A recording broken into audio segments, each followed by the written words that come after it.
Welcome to the Badlands. So, in this very special episode, I'm pleased to welcome not one, but two guests.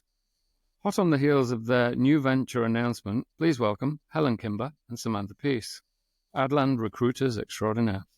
Today, they're going to tell us more about their new recruitment consultancy and why they've chosen now, in this seemingly difficult time in the creative and marketing sector, they've chosen to go alone, albeit together, and hopefully give us their views on the state of the market, any trends they're seeing, along with tips and advice for anyone in the Badlands. So please welcome Helen Kimber and Samantha Peace. How are you both? Busy, excited, tired. Anything to add, Sam? All of the above, yes. Thanks for having us on. We officially launched this week, so great timing. Thank you. Well, if between us we can't sort out a good launch, me from a marketing point of view and you guys from your own kind of understanding of the world, it'd be sorry state of affairs. No, I can't thank you both enough for doing this. Obviously, I've known you both individually as recruiters, and you've been trying in the past to help me place me. Helen, we were pretty close, I think, around Christmas time earlier this year, the turn of the new year. But we'll gloss over that for my own sanity. I've let that go. I've let it go. But yeah, I've known you both a while, and obviously see you guys super active, and I know we all know a bunch of the same people, blah blah blah. But I was super excited when I think Samantha and we were talking. I think I was probably hassling you to say, is there anything going on at the moment? And you're like, well, I'm doing a new thing soon, blah, blah, blah. And that's how this conversation then started.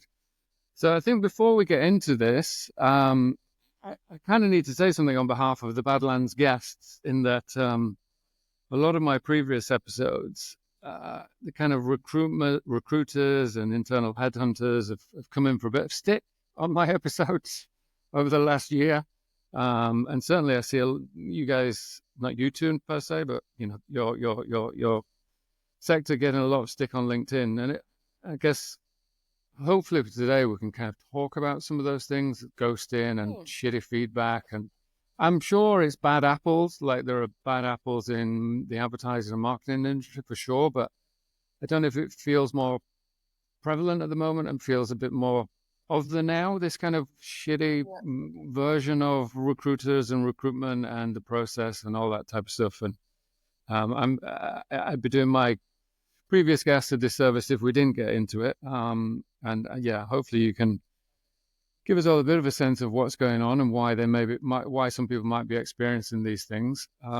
Because it might be a case that we're just a bunch of overly sensitive senior folk who've never had to deal with it before, and just this is the way it goes, and we all need to just, put our big boy pants on and get on with it. But it doesn't feel like that. It feels like there is something slightly different in the last 12, 24 months, and it'd be great to hear about that. But before we get into that, like with all my guests, and this is the first time I've had two guests on at the same time, so this is new for me as well. But it's not the first time I've spoken to two people at the same time, so it should be okay. But before we get into it, I think if you can both give my listeners like your career summary of who you are, what you've been doing, and then how you've ended up them working together. Sam, would you like to start? Okay. Shall I go first? Because mine's probably shorter than yours. Yours is a bit sexier, I think. So I'll get.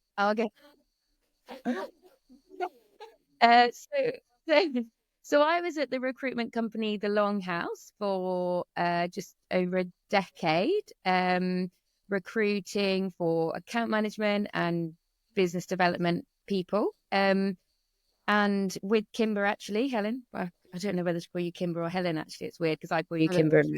I don't mind. So we worked together at the Longhouse. But actually, I first worked with Helen in the new business department of Rainey Kelly, where I spent about 4 years. So this is our third get together. Here we are, starting our own thing. So she hasn't annoyed you sufficiently yet to kind of not yet. I mean, right.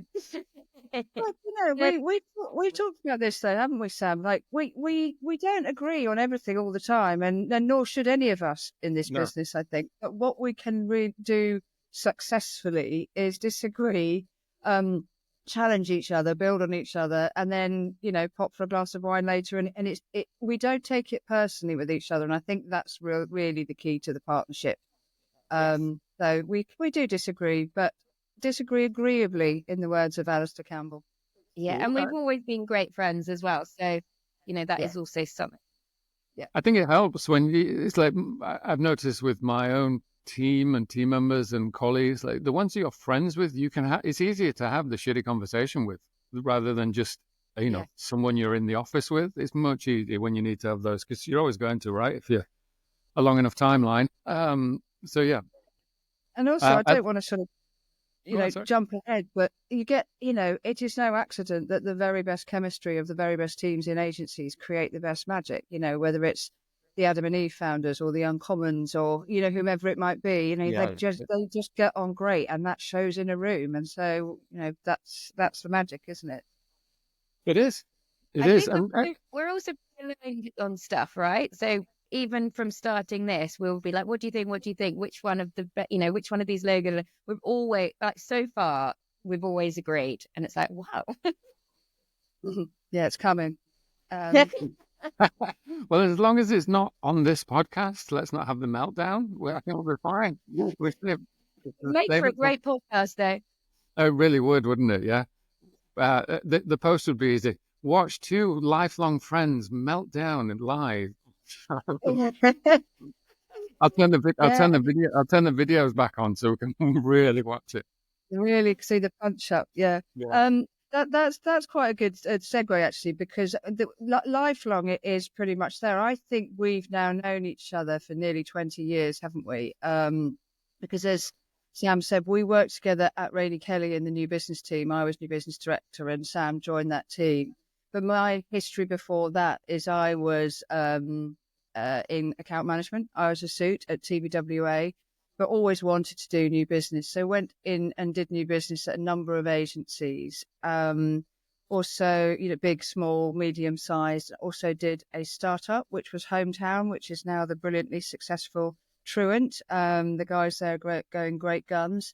But I always loved the people side of it. I always got involved in recruitment across lots of disciplines, was always in grad recruitment and interviewing.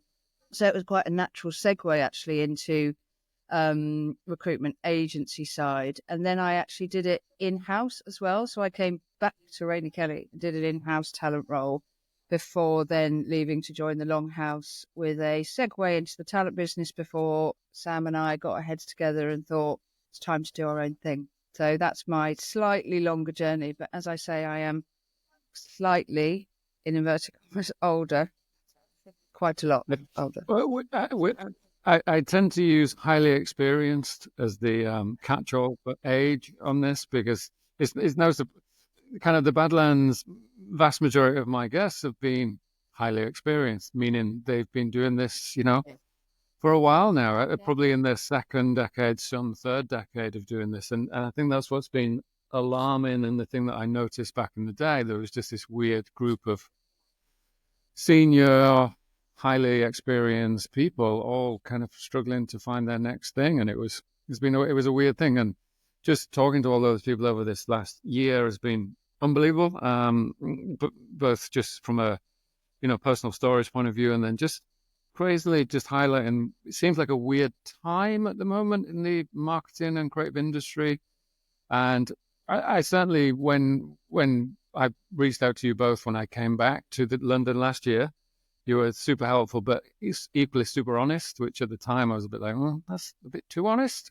But it was clearly a weird time for senior suits, as I am, and I guess a bunch of senior people across numerous roles. But do you have for the listeners, do you have a bit of a summary of your experience over the last 12, 24 months? Has it been equally as crazy on the recruitment side, as in crazily, weirdly bad, as what the people on my side of the fence have been experiencing? Or is it just, I just know a bunch of shit people? Like, I can't decide which it is. No, you don't, and you're not. And it's definitely been slower. And there are a number of macro factors related to that none of us can do a lot about.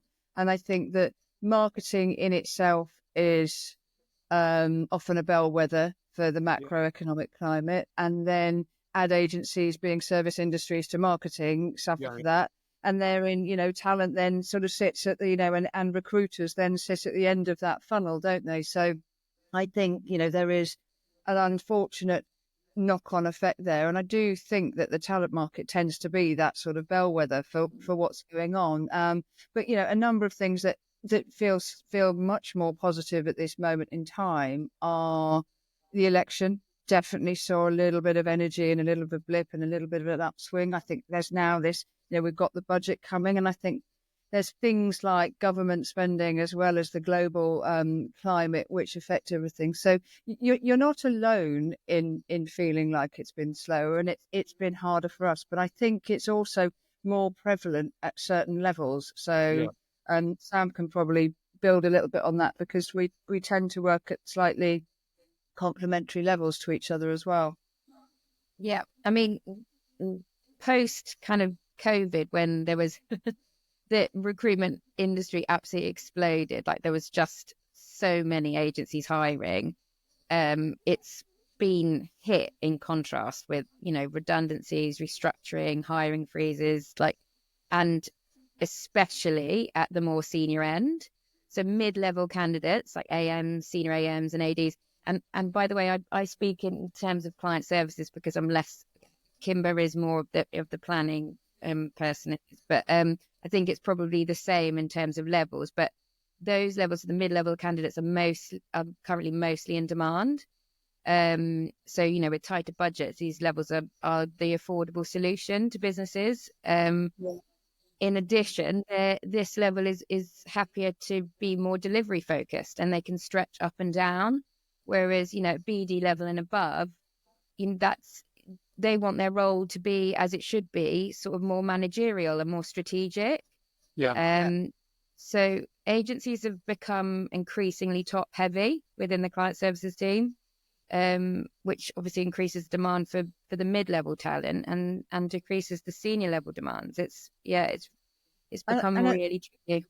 Yeah, and I think just to add to that, there's much less movement at a senior level. So because of this sort of nervousness in the climate, there's much less natural attrition. So you might feel you do want to change, or you do want to stretch and grow and learn, but because it's of the slight uncertainty in the market, is it the right time for you to put yourself out there and go into a new place when you've got a lot of, agency and equity in the business that you've been working at for 2, 3, 5 years? So I think there's a little bit of those that are in roles at this more senior level stick, don't twist. 100%. I mean, I think I recognize that challenge, which is affecting me, as in, I know if I'd have put a call into any of you guys and I was working somewhere and it was like, hey, I'm thinking of moving, I'm sick of these guys, you'd have gone, there's not much to move to. So you would just batten down the hatches. And clearly a lot of people are probably doing that at the moment. But the other side of that coin is, I hear anecdotally about a lot of burnout, a lot of kind of, people just run into the ground at the moment, just given the nature of, reduction in budgets, client budgets and things. The ask isn't changing, but the resource attached to that ask isn't necessarily what it was. And I know just from friends who are still in that world of it's just awful. It sounds pretty horrendous in some cases. So have you guys heard that, or is that just, again, the snowflakes that I know? It's absolutely happening at all levels. Burnout has been commonplace for quite a long time in this industry, unfortunately, but where people have left and the agency has had a pay freeze and doesn't replace them, those left behind are just, on their knees. It's really.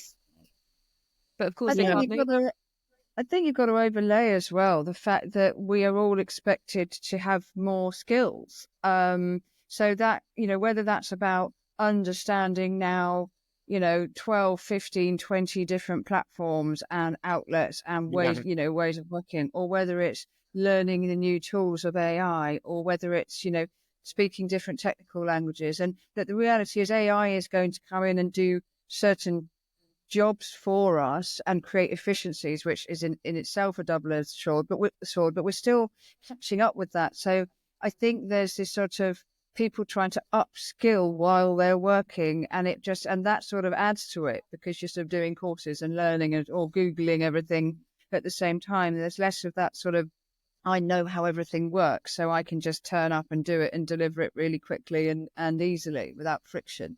Yeah, I've seen it. I've experienced it firsthand, and I equally I've seen it again through this new network I've created, that this notion of a role which used to mean X in terms of your deliverables and tasks and, the JD attached to it, now just seemingly has another 30% of stuff on top of it, delivery of this, that, and the other, or knowledge of other things outside of the norm within that particular role. And I experienced it firsthand where I didn't get this thing, and the feedback was they were concerned that I didn't have the day-to-day content. What did they call it? Like, essentially, it sounded like posting shit for the client online. And I was thinking, well, if you're the social media manager, basically. Yeah, it was like, and I was like, well, if you need this person to do this as well, then it's not for me. Like you say, I want to be helping define the business, not post the tweets about it the following day. So there's it just seems, are we crazy, or are you seeing that as well from a client brief point of view? Are you seeing that kind of wider range of skills demanded? We are. It's true across all disciplines. Right. Definitely. I think that goes right the way through from, client service to strategy to production teams to leadership. I do think we all are all expected to be jack of all trades, master of all trades, which is really tricky. And it's fascinating with strategists, actually, because you see on a brief for a strategist, and you go back 10 years or so to when I was first working at the Longhouse. If you had a really ambidextrous strategist who had done some social and a bit of consultancy, but also worked in traditional kind of ad agency, they were unusual and almost hard to place. And now that is expected of a strategist, to be able to do comms and content and social and brand and upstream thinking. And everyone wants to do it. It's great. And there's an excitement there. But if you're 6 years in, you can't possibly have done all of it, at the time it's asked for. So it's hard. Because the flip side of it is, I had a conversation with given my last role, I was in Asia for 5 years, and I had the good fortune of working with people all around Southeast Asia and India and Australia. And in India at the moment, there's similarly in the creative market, this notion that they need to be brand builders, but equally can make the TikTok video themselves. Like, there's just, the full range of expectation, and at a CD level, they're asking for some CDs to be able to do, write the theme tune and sing the theme tune at the same time. And it's just this weird, it just seems weird. And again, so yeah, of course. And I understand from the business side of it, you get it, but I'm not sure where it goes, from over a long enough timeline. Is work quality going to be affected? Is performance going to be affected? Clearly, people's health is being affected. So I'm not sure. But it's good that you see some green shoots of change. And have you noticed this year? I know you said post-election and things.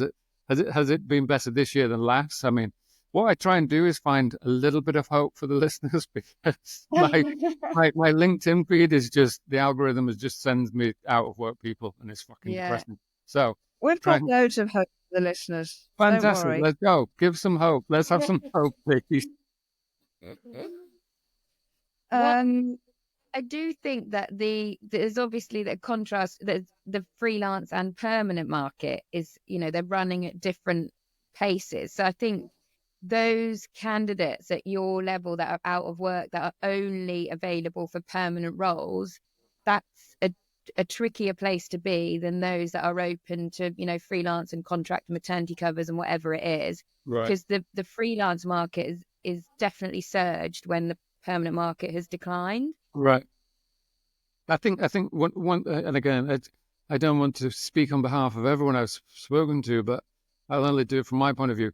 I think you kind of go through a phase of, previously I'd only done permanent stuff. So you go, well, that's just what right? And then long enough timeline in this Badlands, being unemployed, you start to go, well, of course I'll do short-term stuff. I've got, you do change. And I do think people go on that journey. And everyone I've spoken to has gone on that kind of, this is what I used to think would be the next thing, and now super open to different ways. And weirdly, again, personally, the longer I've been out, the more open I am to random.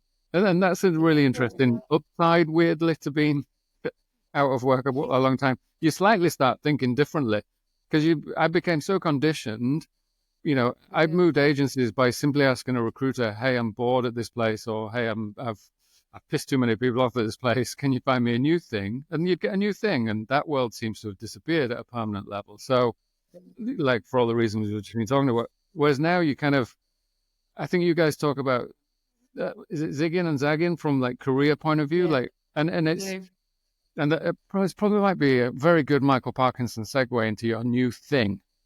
Because I think it is quite representative, and there's probably it's no surprise or it's no happy accident that you guys are recognizing this need for a different way of placing people and a different approach to placing people. And are you seeing that from a client's ask, or is it something that you recognize is needed first and foremost? I think it's both. I think it's a client ask and it's needed. I think it's also, and there's a couple of different sides to this, and we can probably chip in and support each other. But firstly, I think it's open-mindedness, as you said, is increasing. And I think someone saying, I've got these transferable skills, they'd be great there, or I do want to learn about a slightly, adjacent type of business, or I do want to learn about a new type of discipline. And I've got all these brilliant leadership and brand-led skills, so perhaps I could slot into branding or PR or experience in a way I might not have thought of before, or client side or what have you. So I think there is. I think at the slightly more senior level, it's great to see that there's an open-mindedness there, because then there'll be different types of business accessing all of that experience and all of that really highly creative and strategically brand-led experience, and bringing that in. So I think it is complementary. Not every business takes the risk they say they want to what they think they want to take, and that's where Sam and I come in, actually, to then be able to say, really sound out the brief and say, I look in the eyes of it and say, do you want to do this, and are you going to hire it, or are you just saying you want to hire it? Yeah, and I think on that point, so a year or so ago, clients had more of an appetite for kind of diverse experience, where the teams weren't running as lean, and they could train, they had the capacity to train people up. And now it's just because teams are running so lean, there isn't the capacity. So whilst they say, oh, we're open to diverse experience, da-di-da, they actually can't cope. So that is a real problem and a real shame. It feels it feels, and again, I'm talking from myself, but equally the conversations, it feels there's so little risk, there's such risk aversion from hiring. It's what it feels like. It's like, I've got 80% of what you need, and then maybe I'm bringing something from a totally different sector. It feels like in the past that would have been a value add, like you bring in new to the table, whereas now it feels like if you're not an identical copy and paste of the person you're probably replacing, you're struggling to get that thing. Is that fair, or is that just, again, I've been shitty in my last interviews?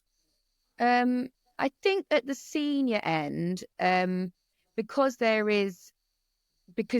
have such a choice, because there is a great supply of good people at that level, that they have the luxury of going, actually, we're going to wait till someone's 100% perfect. But at the junior end, it is slightly different. But then the juniors need more training up. So it's tricky. So it begs the question: why now? Why have you gone? Because it seems chaos. Do I think it's sort of it's these factors and more that have led to it, because it's about facilitating and supporting and helping sort of curate careers that are more future-proof and more kind of integrated and have more transferable skills with them, and that's really exciting and really interesting. And it's funny because when Sam and I were talking about this, we're so we really do feel passionately about this Z-shaped career path. And when we look back when we first talked about it, it was about 8 years ago when we were sort of perpetuating it. But I don't necessarily know that the market was ready for it. So we think from a talent perspective, we think it's the right time.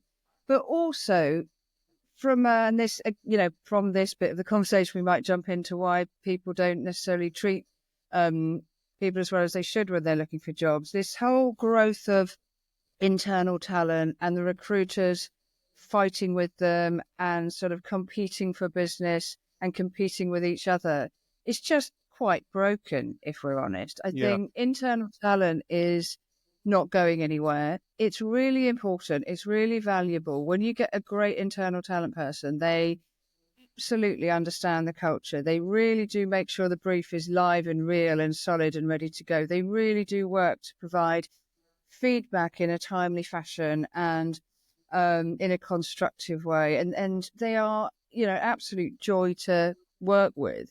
However, their remit a lot of the time is to do a lot of it themselves, which absolutely right and correct and proper, and it's what they're paid for.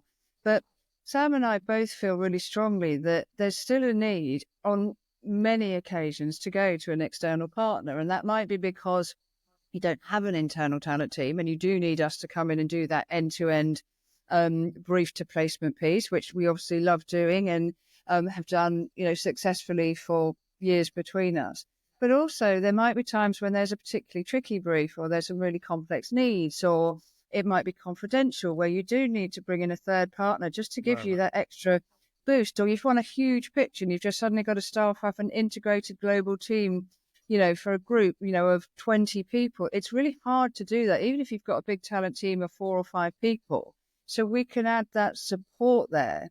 We can also help with benchmarking of salaries, of scoping out roles, of doing mapping projects. So we really wanted to launch a sort of new breed, if you like, of recruitment consultancy. And that's why it's a consultancy rather than just a recruitment agency, I suppose, because we're going to have a complete suite of products where we can work with the talent teams who say, could you come in at this point in the process and help us on that pinch point?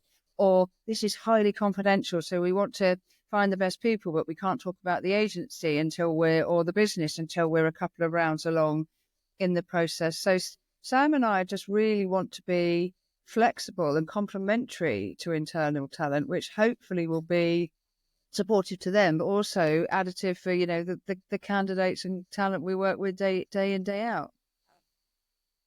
No, I love it. I mean, it's clearly needed, and you touched on it in the beginning there. It does feel that there's been a huge shift and a bit of a change, and broken probably maybe too strong a word. It's just new, right? This kind of there seems to be a higher percentage now of roles that are just being handled by internal, and then I see it and I hear about it in terms of the volume that they're struggling with. Then and again, because of the time now of there's a lot of people in this shitty period based on all the things you talked about at the very beginning, and I wondered if what it feels like it's been missing is a bit of a filter. I've seen a couple of jobs posted and it'll state no third party. No third parties. And I was a bit like, I kind of wanted to say to them, well, you'll get no one good then. Right? And I kind of wanted to instantly say to them, you're just going to have 500 CVs sent at you. And it's like the job of kind of mining that, it's so unwieldy. And so, the chances of finding a diamond in that there's a lot of luck and serendipity, which there always is in job hunting and filling places. But it feels like it feels to me as someone on the outside there has been a lack of support for those internal people, because clearly the model shifted, and that's clear as day. And it has a number of agencies I've worked at. The model has shifted to much more internal focused, which when you're on the inside is a bit easier, but when you're on the outside, it feels like the filter has been missing. And again, do you have, and you guys have to be careful, I guess, but fuck it. One thing that I've experienced, and I know a bunch of people I've spoken to in the Badlands have experienced, is a feeling of the talent person you're speaking to may be 20 years younger than you, as in me, that I'm talking to at that point. And there's a huge, I don't know if we then come off the call and something doesn't happen, doesn't work out, and then we might use that as one of the reasons. But it generally does feel like there's a bit of a age thing going on. Certainly when it is the senior folk that the people I'm speaking to in my Badlands episodes, and the disconnect between the 20-something-year-old talking to the 40, 50-year-old about a role. You just seem to lose the ability to talk about experience. It becomes like a checkbox exercise. So I'm going to allow you guys to defend those people, because at the moment we all think their age is pricks. That's all I'm going to say. Well, this is one of the reasons we are offering a flexible product offering, actually, where the agency recognizes that there may perhaps be bias within the talent team. We can offer a service that just focuses on the interview of the candidates to eliminate that. Yeah, nice. So that is one of the products that we would offer. But I mean, the bias, if there is one, let's say, it doesn't exist just within the talent team, right? It does exist beyond that. Within the industry as a whole. I mean, of course, it clearly does. And again, these clever algorithms, I then seem to now get swamped with that type of story and information. People experience in that kind of world of, for the first time feeling like, well, hang on, I thought this happened to 60-year-olds, not 40-year-olds. There's a weird oh, hang on, this kicks in at a different age than what it may have done in the past. And it certainly exists. A very senior person, highly experienced person, sorry, that I had an episode with, I will try not to gender them. They'd experienced it firsthand. They were just like, you're too senior.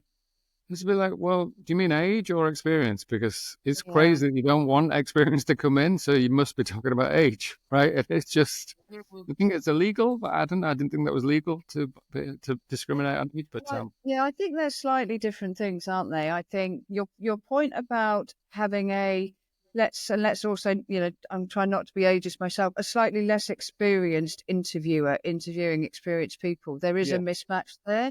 And I think it's not just about, is there a sort of innate bias or a shared language or anything like that?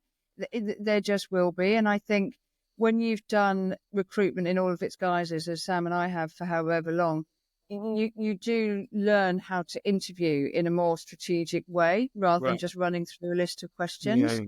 So I do think that there is, a need to either pull in somebody from your business to do those first round interviews at a senior level who has a matching experience at least and can really have that conversation. Or, as Sam just said, we're happy to do that bit. The talent teams can do the research and the shortlisting and things like that. We're happy to do that bit too, she said with a shameless plug. So I'm going to be plugging the shit out of that, because I think it's massive. I genuinely think I do think there'll be a lot of upside from that. And it's like I say, I'm not hating the game. It just feels like help's needed, right? And that's what this would be. It's just another layer of ensuring they get the best. Ultimately, that's what they're trying to do, right? Interviewing, it takes a lot of time. It's really to do it well. It's really time consuming.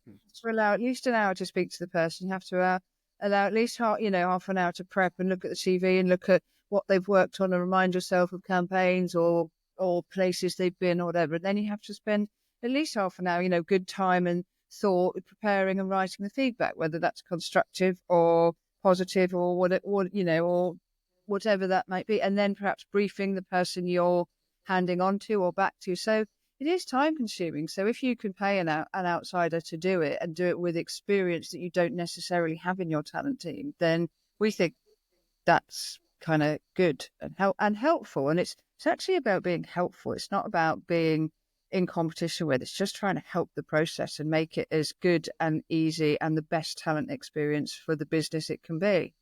Yeah, I think so. I love it. I absolutely love it. It's clearly needed. And I'm pretty sure everyone who's been on my podcast in a similar situation would be like, please hurry up. start doing that, because yeah, I think everyone has experienced it in some shape or form. So yeah, I'm excited for that. Are you in terms of your conversations with agencies and things? Are they open to this? Is this like do they recognize this? Because I think that's one of the things from the outside. You kind of go, this is broken, but do people know it is? Yeah. Do you know what I mean? Like, and so are you seeing it a little bit? Please say yes.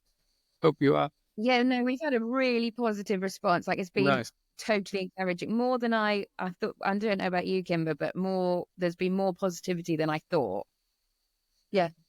And it's when you talk to people, and it's also, you know, the other tension that you sometimes add in is if you've got a very broad and very stretched talent team recruiting across all disciplines within a business, and that might not just be agency disciplines. If we're talking client side, your resourcing team might be working on legal jobs yesterday and admin jobs tomorrow and marketing jobs right now. So that's, you know, there's a lot there to cover. So when you talk to the hiring managers of the, you know, the disciplines or the teams or the department, they're sort of saying, our talent team are great, but actually sometimes you need somebody who's been a practitioner or done this job for a bit longer or made ads themselves or whatever the thing might be. So yeah, we're getting a great response to it. So that's the sort of emotional and strategic side of it. But also practically, there's a commercial sort of side to it, which people are finding really useful, saying, wow, if you could charge us a flat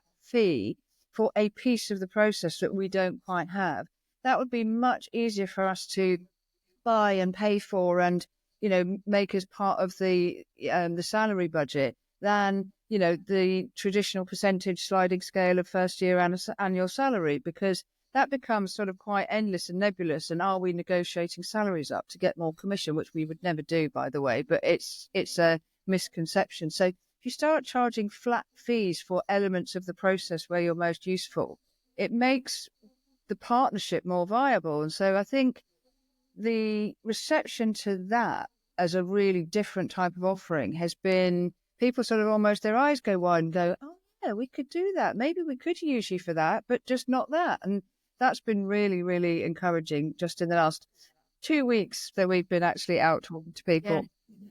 Yeah. The other thing to remember is that a lot of the in-house talent people, they've never worked in an agency before. They may never have been an in-house talent person for an agency before. They might have a recruitment background in a completely different sector. So for them to come in and be like, you know, we need a business director on whatever it is, they, you know, they might know the interview and recruitment process and be really confident with that, but they might not know where to start in terms of who would be right for that role. So we can come in and go, look, this is, you know, 50 names, 10 names, 5 names who we suggest that you talk to, who we think would be brilliant for that role. And then you can take it away from there, because that's the process that you feel really comfortable with. And yeah, I think I've spoken to that. I think I've spoken to that person. I think I've spoken to that internal talent person. They come in all forms, and actually, I'm going to just put it out there now, because some of the conversations we've had with some of the great ones over the years have partly inspired this, because we really do want to work with them, and we have worked with them really well. And it's it's like anything. If you get a good one, it's brilliant, and you're off to the races. And they nearly always end up hiring the best people. So there are some bad apples, as I think you put at the beginning. There are also some very, very good apples too. No, just of course. And look, I think I totally understand. I guess one thing that comes up without doubt, every single conversation, and I see it daily, and someone just emailed me about it just yesterday. And I think these are just very bad apples, but it seems a little bit bigger than just that, which is this phenomenon of ghosting or just shitty or no feedback after final interviews. I literally had an email from a previous guest yesterday, and it wasn't about her, but her friend had gone through a full range of interviews right down to the last 2-3 weeks ago. Nothing, can't get the recruiter on the phone, can't get the company on the phone, nothing. And it's the most soul destroying part of it. It turns into that's the thing that hurts, as opposed to not getting the job. Yeah. You know what I mean? It's like, No, it's the that's humanity awful. piece that is really hurting, I Yeah. think, at the moment. And it wouldn't be amiss And of for me you, to not bring it up, but also just to hear, no, you have to. has it changed, or is it just the new, not like, what the fuck is going on? Well, Yeah. it's not beyond the will of man to be able to say in the text, going, dude, I'm on it. You know what I mean? Like, it's just, it could be as simple as that, but people are really hating on this at the moment, to the point where some friends of mine are working on a bit of a thing where we're going to try and get the industry to pledge, one of those, we won't ever not come back to you. And it needs some Yeah. level of buy-in across the board, because it's, I know agencies from the biggest of all the networks who are doing it, and it's just criminal. There's just no need for it at all. Like, it's a people There's business. no You're excuse. asking a person to come and work 60 hours a week. Least you could fucking do is email them. You know what I mean? It's like, anyway, There's absolutely rant over. Come on, the Badlands guests, rant over. there's no excuse for it at all whatsoever. I mean, there is a reality that if, as you say, there's a LinkedIn thing out there and it gets 500 applicants, and for whatever reason, the automated you did or didn't get through doesn't get to you. Those are one thing, and which are also not ideal, by the way, because you should always know whether or not you're in or out, whatever it is. But we feel really strongly about that.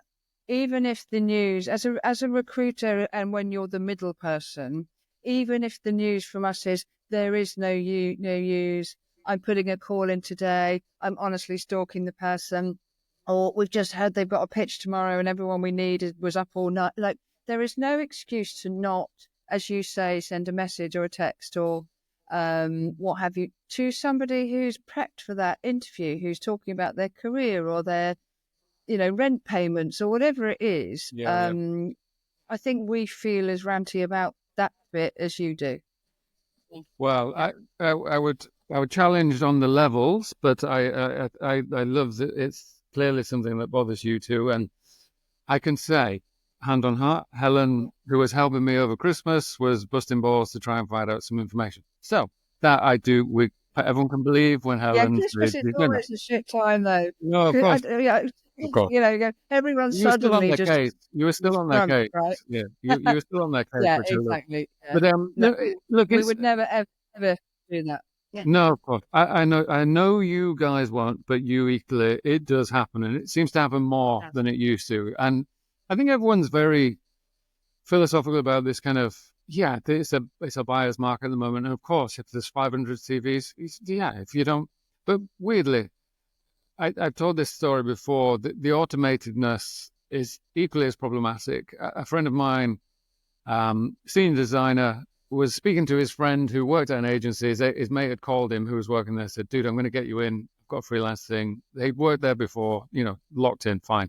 I'm going to get you in, but do me a favor, fill in the thing online for the HR team so they know, right? So they've got your stuff. So he did that, and he got an automatic, sorry, you're not going to be right for this job response. And he was like, wow.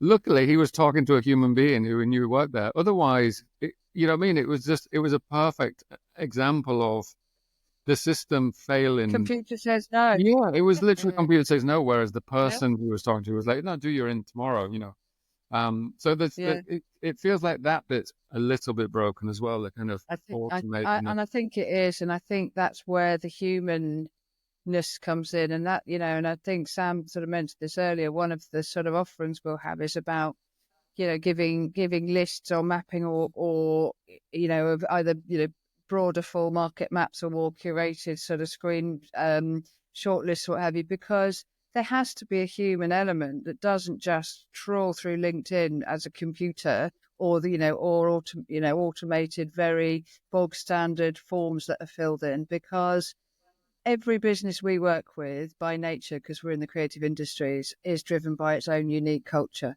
And you cannot get the sense of how somebody may or may not gel with a culture from a form that, with 6 boxes. You just can't. And so that bit is totally broken. We agree. Well, I'm happy to hear that we're not just going mad on this side of the fence, thinking, screaming at the link. So go on, Sam. Sorry. I mean, the idea that somebody preps for an interview, creates time for an interview, travels to an interview, whatever it is, has the interview and then doesn't have feedback, like I know that me and Kimber will chase that feedback, whatever it is, till you get something. Like, it's just not okay. It's no. I had one piece of advice from a recruiter early on, which was to check the brief that I was getting from the internal team. Is this job signed off? Is the budget signed off? Have you checked internally? Because the other phenomenon that I think a lot of people have experienced over the last 12 months is losing out to the internal candidate. And it's like, that's soul destroying, because it's like, well, they already fucking work that. It is for us as well. Yeah, and I was like, so it was super useful. I had a torrid time over in springtime. I did 3 rounds of in-person interview with a recruiter, and then the who would have been the global lead on this piece of business, and then the MD, and then the CEO. And after all 4 of those, they turned around and said, actually, what we've discovered is that the job spec isn't right, and actually we don't need a suit, we need a commercial thing. I was fucking furious, because I'm like, well, how did you not?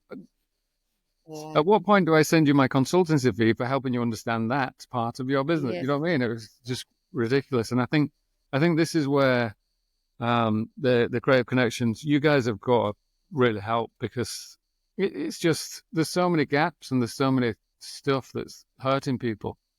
And also those changing the job spec from one thing to something completely different is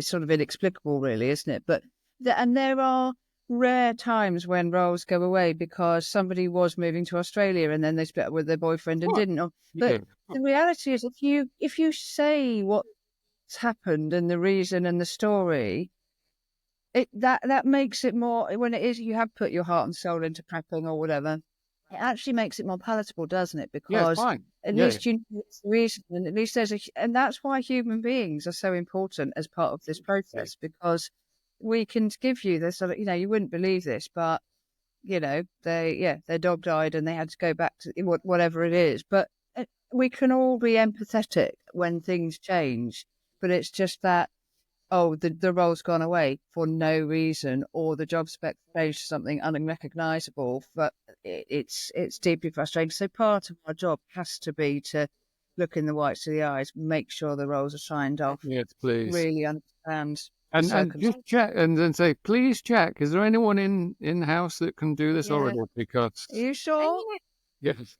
We will need to consult with that client to make sure that they don't treat people like that, because the industry is small, and it remembers 6 weeks time they're going to want to pick things back up with you, and you might think, well, actually no, the process was so awful, I'm not going near them again.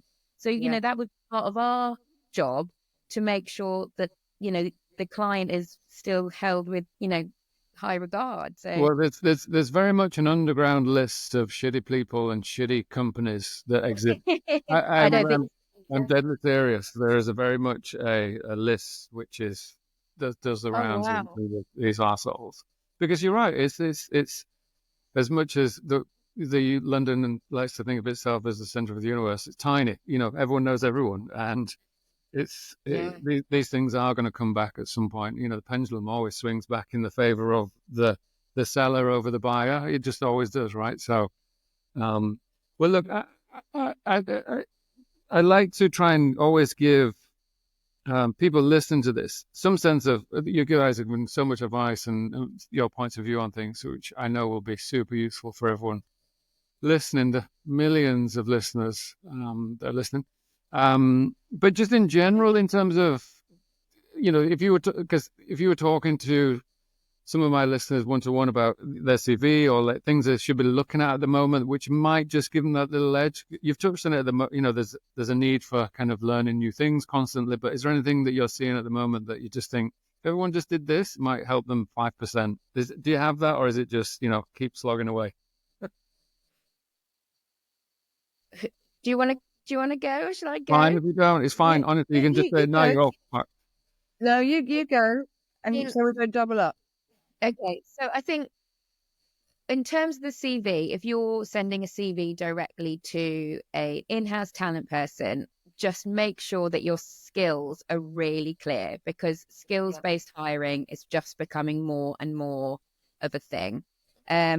So be really, really clear on that. If you're going through a headhunter, they might not send a CV. They might just talk to the client and, recommend you be right for the role, and that might be enough. So it's sort of probably less important from the headhunter point of view, but from that sense, harnessing a relationship with a couple of really good headhunters with a good spread across the industry, not just focusing on one area, is really key. Like, make sure you know what market your headhunters work in. Like, is it creative advertising agencies? Is it in-house brand side? Is it production agencies? Like, make sure you know, so that the breadth of the communications industry is covered for you. That's what I would say. You touched upon sort of being open to permanent and temporary roles. You said that, that was a journey that most people go through when, they've been looking for some time. So definitely do that.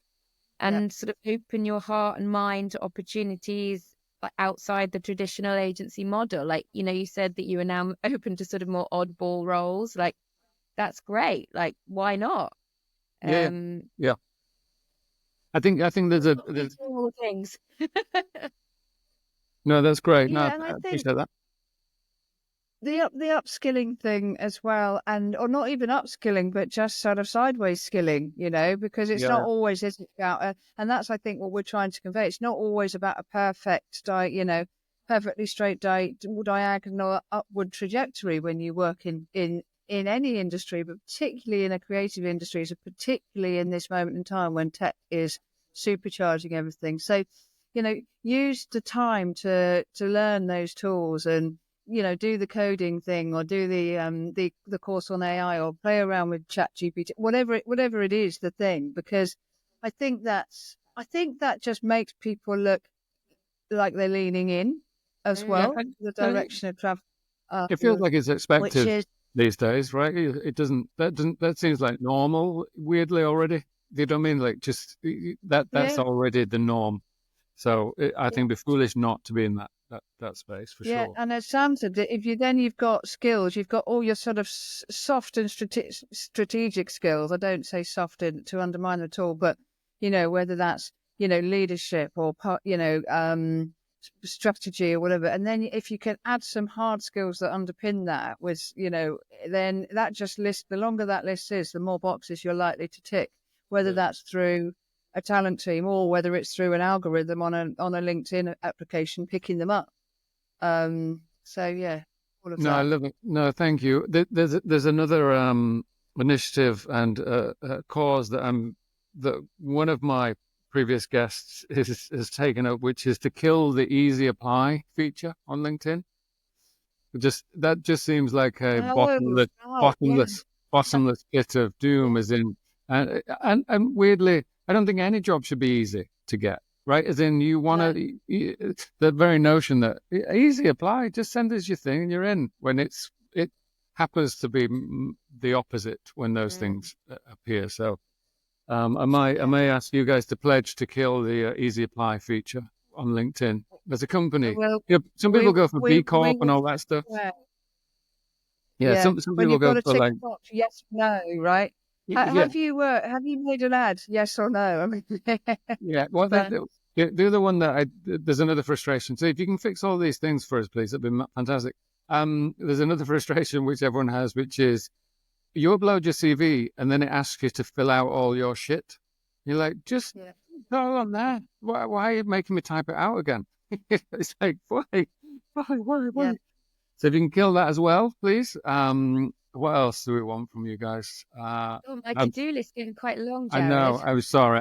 You know what? We'll just leave it those two. If we can get rid of those two, I think everyone will be happy. And my Badlands guests, when we do our meetup in a few weeks' time, will be happy that I've tried my best to kill some of these things that we detest at the moment.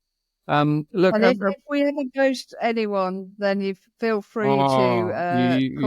Unless we're on holiday, in which case we're really sorry. But if you're on holiday, that's totally acceptable. But other than that, yes, you set a precedent, which I know you'll keep anyway. But look, I can't thank you enough for your time. what I'd like you to do, if you can, what's the best way for people to get in touch with you now in your new world? Even though 15 billion people saw your LinkedIn post yesterday about it, but for the three other people in the world who didn't, what's the best way for people to get in touch with you, so you can help them, both clients and candidates? How can people find you? What's the best way for them to get in touch with you? They can email us. So Helen is helen@creativeconnections.uk, and I am Samantha @creativeconnections.uk. They can go on our fancy pants website, which is actually just a holding page at the moment, which is creativeconnections.uk, or go on our LinkedIn. I mean, if you can get on your LinkedIn, it's like a fancy club in the 90s that you can't get on. It's just ridiculous, their praise and love you. I was just so jealous when I was like chimed in, and I was like drowned out thousands of make people. it more of a really busy pub where everyone's standing on the street. Yeah, it looked like that. It looked like the Jon Snow in... Yeah, it looked like the Jon Snow in Soho.